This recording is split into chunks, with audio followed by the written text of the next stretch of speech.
pagka-training. Bawat araw planado ang galawan sa field. Aking tipo laging on ang kargada. Mga kalapati, sabay sabog sa kalawakan. Sa Ebong Love TV, abot ang bawat balik. Good morning mga ka-Ebong, panibagong vlog na naman. Time check, 10:11 AM. At ito na yung inaabangan nating araw, yung abangan ng ating mga Warriors, no? Meron tayong tatlong club na sinalihan. Yung BBC South Derby Race, BBC Junior, North Derby Race, at yung Pare. Alright, so ang BBC Junior ay sa Balawan ang release.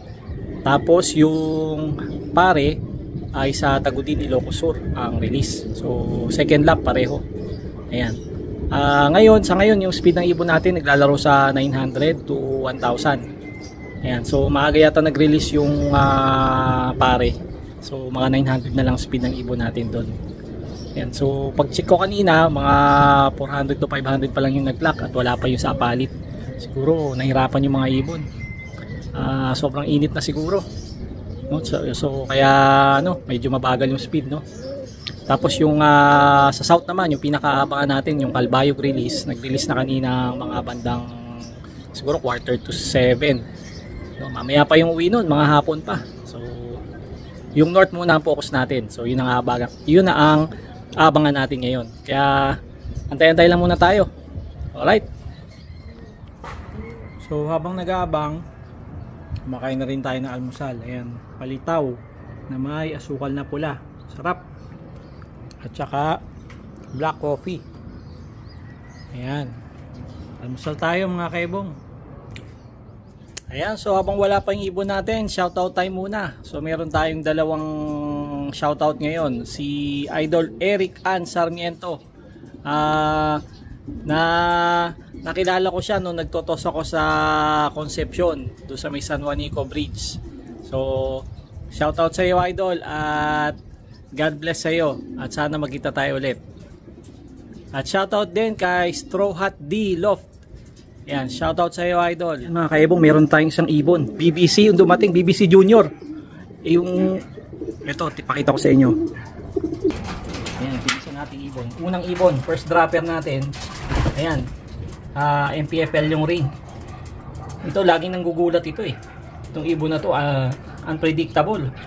Ngayon siya yung first dropper natin. 973 yung speed niya. May bumaba mga kaibong. Sino kaya yun? Ayun. Ayan yung ibon natin, yung panlaban natin. Ayan, dumating na. Shoot! Kaklak na natin. Kakaklak. Papasok agad yan. Shoot!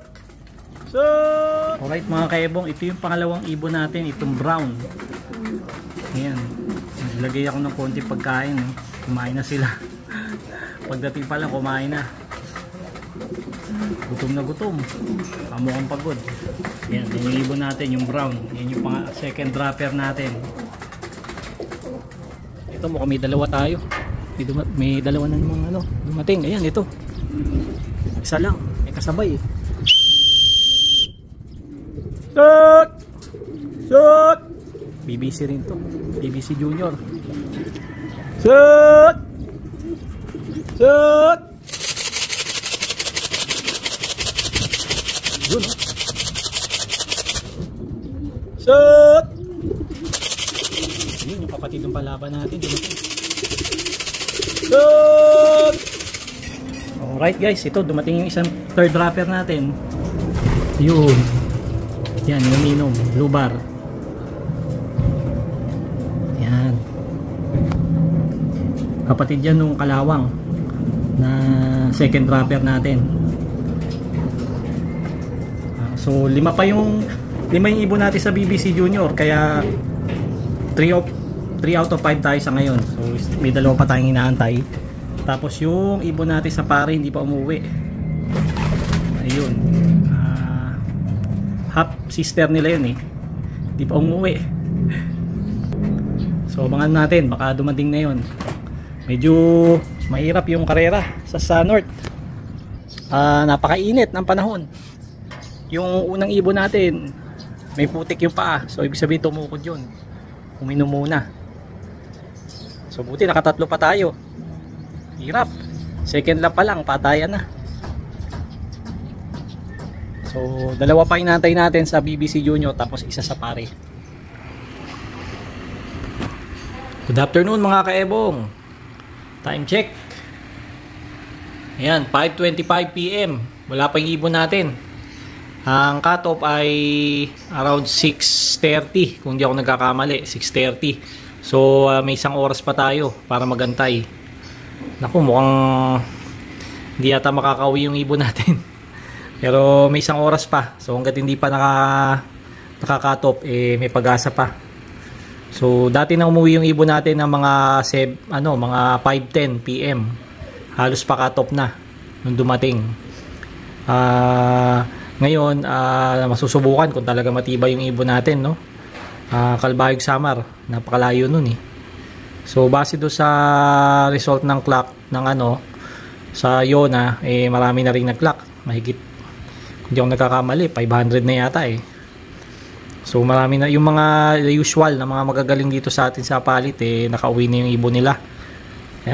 Kaya antay-antay tayo, baka sakali, no, may himala at dumating yung ibon natin. Alright. At mga kaebong, 14 minutes na lang. Time check 6:42 PM. Ang cut-off natin 6:56, gabi na. Hindi pa tayo maalis dito. Gabi na, hindi pa umuwi ibon natin. Naku, wala ng pag-asa. Naku, madilim na, makakalipad pa kaya yung ibon. So, tis-tis na lang, basta 14 minutes. Bigyan na natin sa ibon, mag-aantay pa rin tayo dito hanggat na hindi pa naka-cut off. Alright.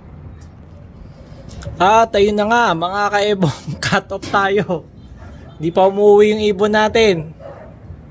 6:56 na. 6:56. 6:55. Pero malabo na, gabing-gabi na eh. Malabo na 'yon. So asahan na lang natin baka umuwi pa bukas. No? Kung sakali ito pala yung kauna-unahang niya, butas. No? Kung makakauwi siya. So may pag-asa pa. Abangan na lang natin sa mga susunod na araw kung makakauwi yung ibon natin. So walang himala. So dito ko natatapusin ang vlog. Maraming salamat sa inyong panonood.